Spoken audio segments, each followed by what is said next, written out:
Do you know where your water comes from? Do you know where it goes?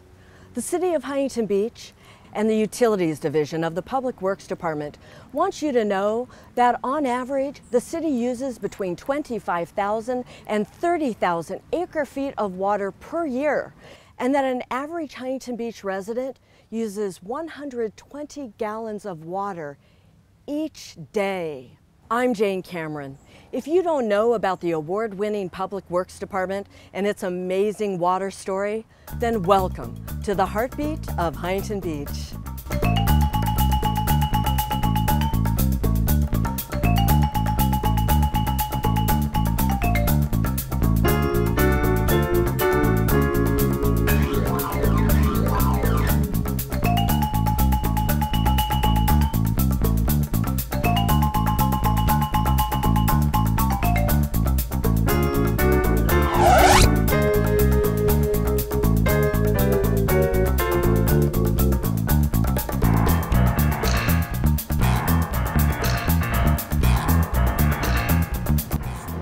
Where are we?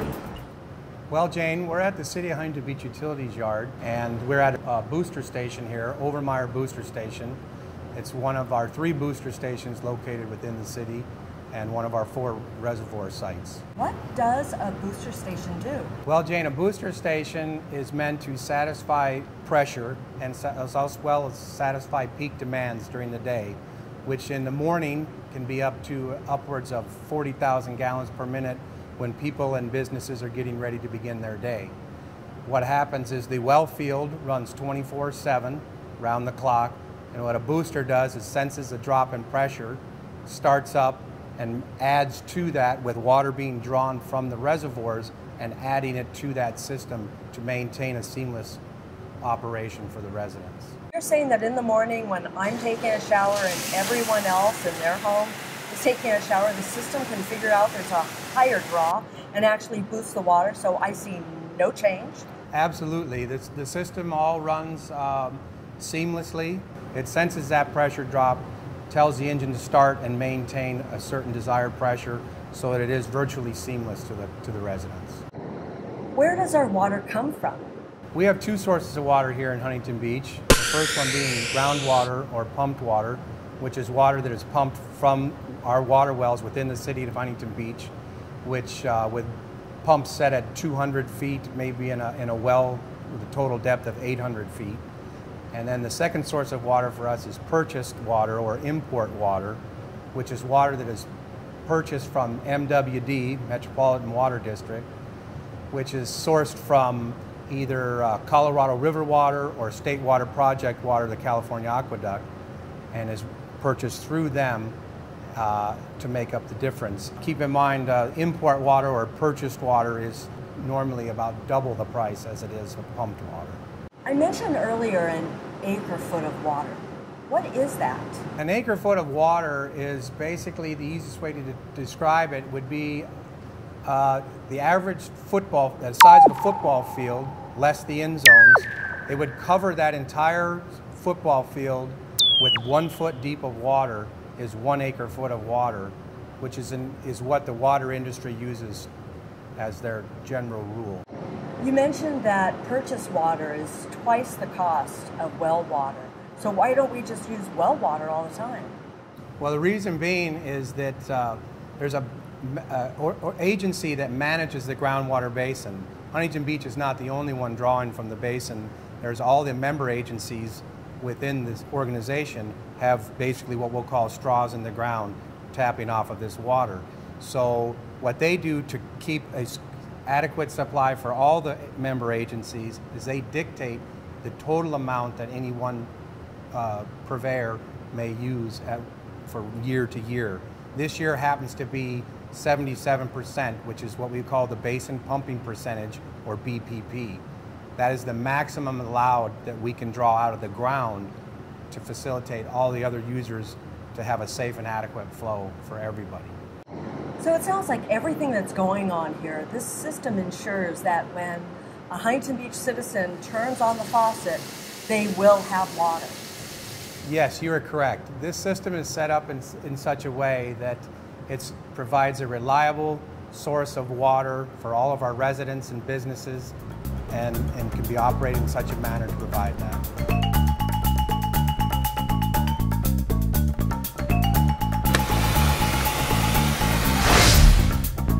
Rudy, we learned about the water and being in the reservoir and in the wells. So now, how does the water get distributed to the residents and the businesses in Huntington Beach?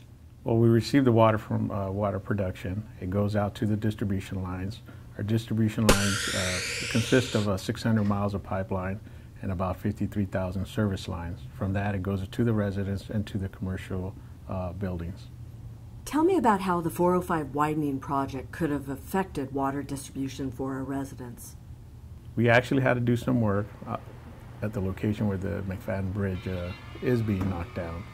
We dropped in a couple valves, one on the west side and one on the east side of the freeway. And that's to isolate the location on the sugar track to maintain the residents there in water in case we have to shut down the water line going underneath the freeway. So you're saying that if something happens on the 405 widening project, those residents could lose water? They could lose water temporarily until we get with the City of Westminster and ask if we can activate the interconnection tie-in that we got with them.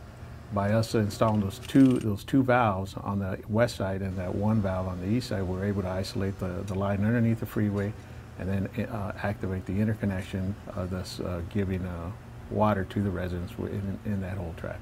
I understand that during this whole project, the residents that were in the affected area never lost water. No, they didn't, because we coordinated with the City of Westminster prior to us breaking the pipe. Went ahead and opened the valves, the interconnection to the City of Westminster, and isolated that section where the work was going to be done, so they weren't affected at all. So it appears to me that you do a lot of hard work, you and your employees, to make sure that when I turn the faucet on, water comes out. That is our goal. We want to make sure that you have water at all times.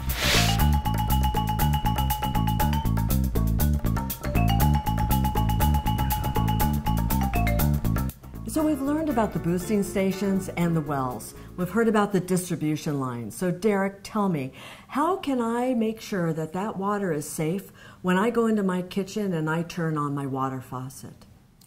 Yeah, there's the federal EPA and the state of California Health Department. They've set up regulations on drinking water quality, and City of Huntington Beach water system continuously meets all the drinking water standards. We sample all of our wells and sample our reservoirs daily. We have water quality staff and production operators sampling the water every day through our system. We have 44 water quality monitoring stations throughout our distribution system. They're located approximately every other city block. I understand that people could go to the city's website in the Public Works Department and the Utilities section and get more information about water quality. But how else can they find out about the safety of their water? Yeah, once a year we publish a report. It's the City of Huntington Beach Drinking Water Quality Report. We're required to put this information out every year, and we publish it in June. We do publish it on the city's website, and we also do notification. We print out about 90,000 notices, and we mail those to all the residents to let them know where they can find the information at. Today we did a sample for our bacteria, so we sanitized our sample tap with isopropyl alcohol at 70% concentration. We filled our sample bottle to test for the lab for bacteria content for E. coli to ensure that the city's water supply is free of all bacteria. We also did a chlorine residual test to make sure that there's disinfectant still left inside of our city water mains. The result is water tastes good, no bacteria.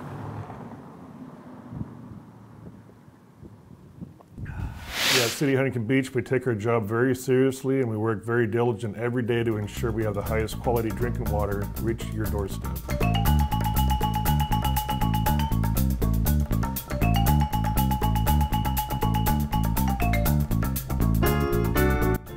Lori, the state of California recently had a severe drought. How did that affect the residents and the businesses in Huntington Beach? You know, we asked the residents and the businesses to reduce outdoor irrigation, so we actually gave them days that they could irrigate. And they really answered the call, and we not only met the state mandated request, but we surpassed it. So it just goes to show the pride that we have in Huntington Beach, and that when you ask the residents, they'll be team player, and they stepped up to the plate. You know, congratulations to the residents and businesses for what they did for us. Water conservation was recently passed in Sacramento. How is that going to affect all of us now? Right. Despite what the recent newspaper articles have said, that you will not be able to take a shower and do a load of clothes in your wash machine, that's not true. The state will actually give each water agency a budget of what we're allowed to produce for the month. And it's the agency that will be responding. And how the residents can help is just to make sure that their water use is efficient, that they're not wasting water. That's what we're asking, is that we just reduce our wasteful use of water. The fact that outdoor is 70% of our use, let's just make sure our irrigation is efficient and water isn't running down the street. But ultimately, it's the agency's responsibility, and any penalties that incur will be the agency's responsibility. Well, I'm sure that there's some incentives in place. So what kind of rebates are available to residents and commercial properties? There are quite a few rebates, both for residents and commercial, for indoor and outdoor. So for example, indoor, there's a rebate available for water efficient toilets and clothes washers. And then outdoor, there's the turf removal rebate that will give residents and commercial properties $1 a square foot for the turf that they remove. And then also, if you like your turf, you can become more efficient with your sprinkler nozzles and your drip irrigation. So there is money out there to be used, and that information is available at ocwatersmart.com. Why should people be more efficient with their water? It's understanding the importance of our resource and knowing we want it there when we need it. And so it's more of just being efficient. We don't want to tell people how to use their water. Just make sure you're being efficient with its use. So again, let's not let our drinking water run down the street. So the rebates are there, and the information is out there to help us become more water efficient.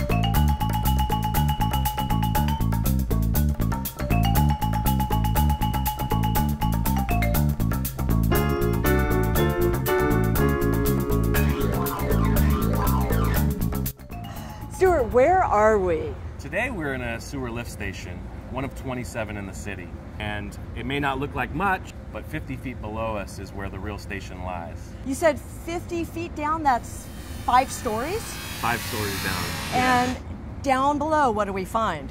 Down below we find, in this particular station, 3 wastewater pumps, and just to the left of it you'll find a holding center, wet well, where we store wastewater to be pumped to a gravity-fed system. 50 feet is about 5 stories, so we have work 5 stories below us. 5 stories below us is where the sewer pumps are, which actually pump the wastewater from the wet well, which is behind us. That's also a 50-foot container that contains the sewage. It's dry down there. It's dry in the station, yeah. The residents in this area have no idea the operation that goes on here. No, since our work is underground, most people pass by a lift station every day without realizing it. Compared to the sewer system, there's water from the storms that go into the gutters and curbs. Is that the same thing?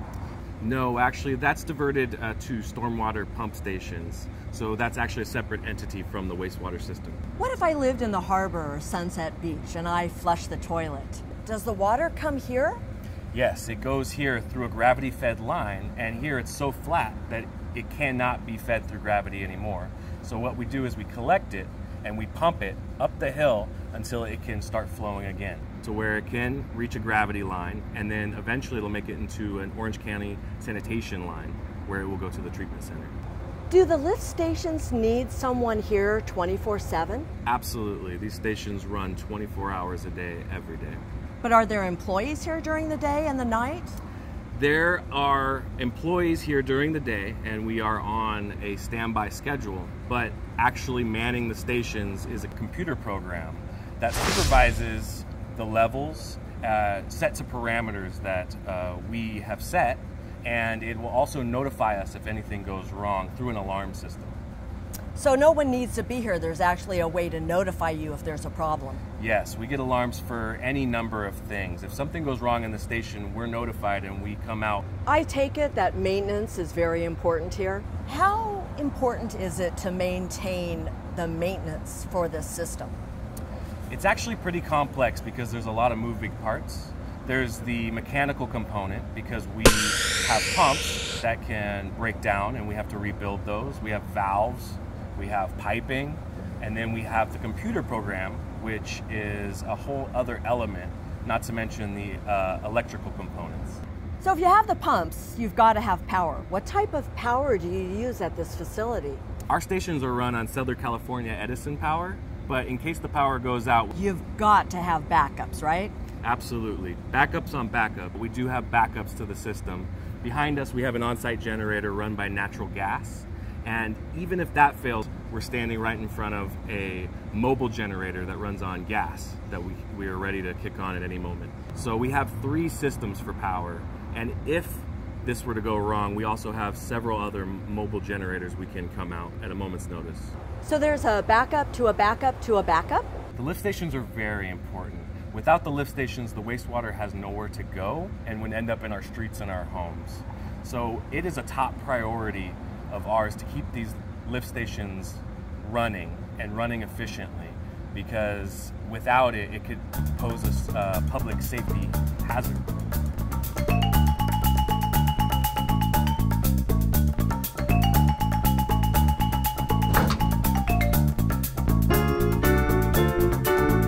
Harry, we were just at the lift station where it brings the sewage into the sewer lines.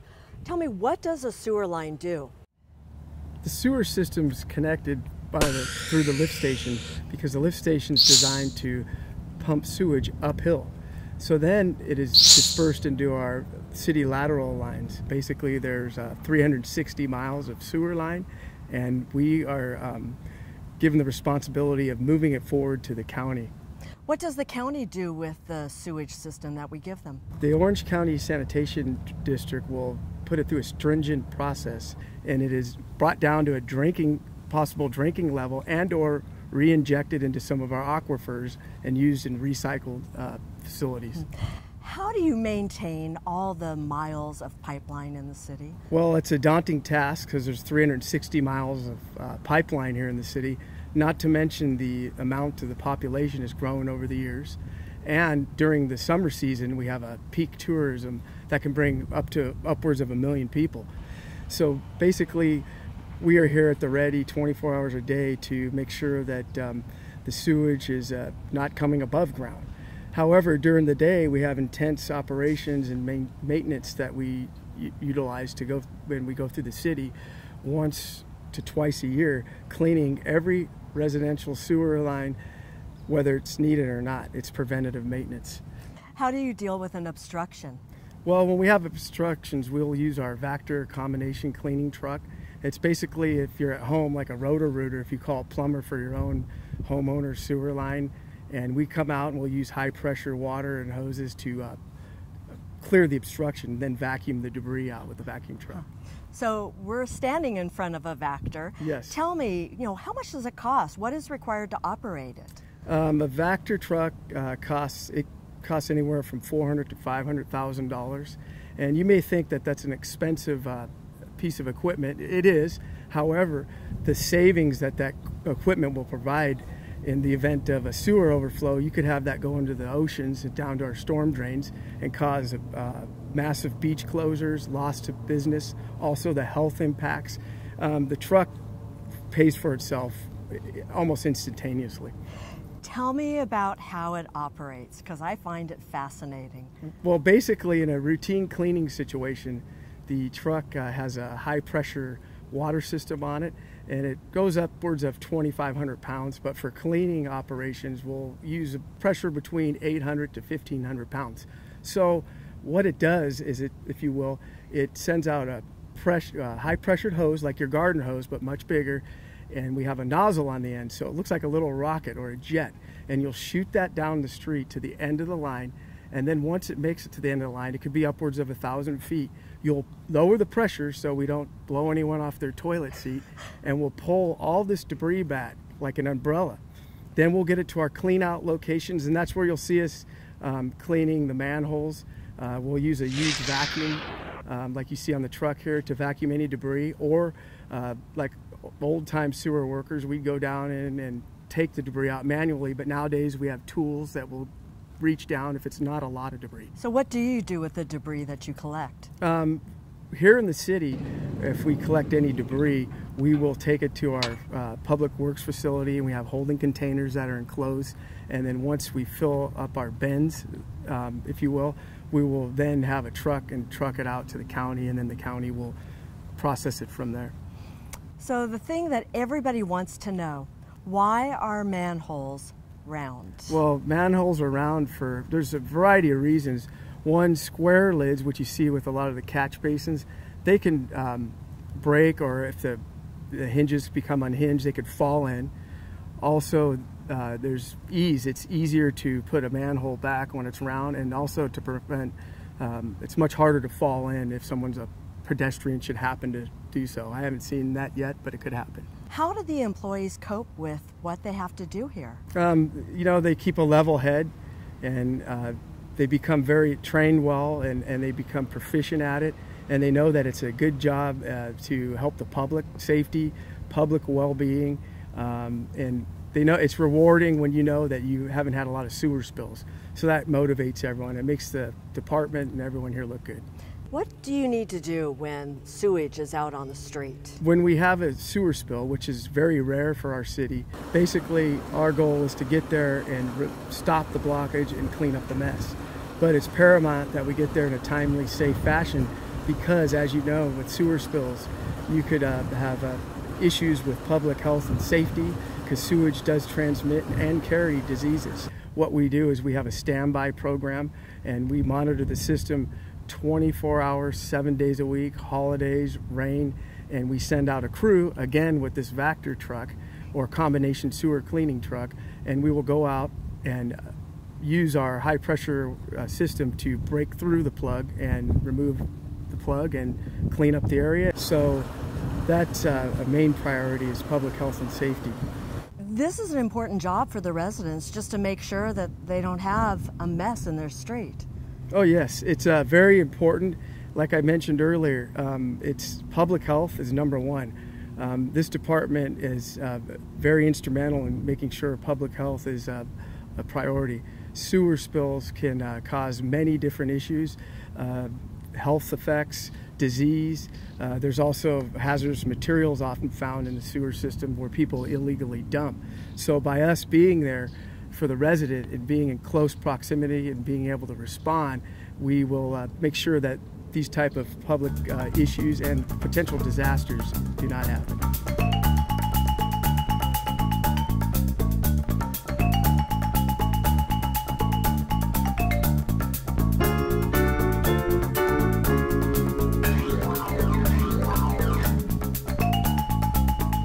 And remember, the heartbeat of Huntington Beach is Huntington Beach Public Works. Paul, let's take a look at our sewer system. What is this? This is a camera jane, which is mounted on a transporter and then tethered to the truck via this cable. And we can transport down the sewer line to inspect the system for condition. So what types of problems are you looking for? We're checking for any sort of recommendations for cleaning of the line, whether it's just a standard line that requires standard cleaning, or if it's a line that maybe needs a little enhanced cleaning. Possibly there are roots coming into the sewer line, or if we're near a restaurant, there could be a buildup of grease, or if we're near a lift station, there can also be a buildup of grease, which may require enhanced cleaning. So my recommendations to the cleaning crew on what we could do. What problems are you looking for? We found roots, obviously, from trees, either parkway trees from the city, or we also find residential trees from people's homes and businesses. As I said, grease blockages, which grease that can build up and actually block an 8-inch or even a 15-inch pipeline and stop the flow, which could cause a sanitary sewer overflow. which are things we obviously don't want. We do occasionally run into contractor-related problems.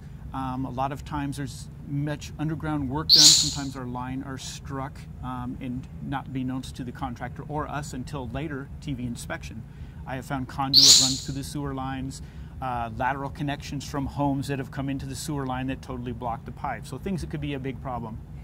How much pipe in the city is there to inspect? 330 miles. What else can the CCTV program system do besides this and checking for obstructions? We use this with our maintenance program to make recommendations as per maintenance on our particular lines. Anywhere from residential problems, we can help the residents if they want to find where their lateral is located, or a business where their lateral is located also is something we can do with this. So this is an important thing to do, right? Oh, it's a very valuable tool. We're very fortunate to have this. So by having this, it just makes everything much better, no problems, right? Exactly, much better. We can also, if we do encounter a problem, we can go back. We have a database that goes back to 2004. So if I find, say, a break in the pipe that is possibly from work in the vicinity, I can go back and look at a previous record and show that there was no break in the pipe or damage in the pipe before. So we can have an ongoing assessment. Which is all good for the residents and businesses, right? Oh, most definitely, most definitely.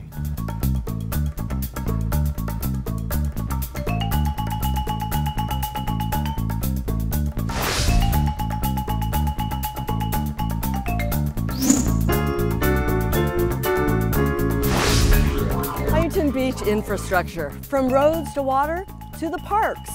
It's the Huntington Beach's Public Works Department, the heartbeat of Huntington Beach. I'm Jane Cameron.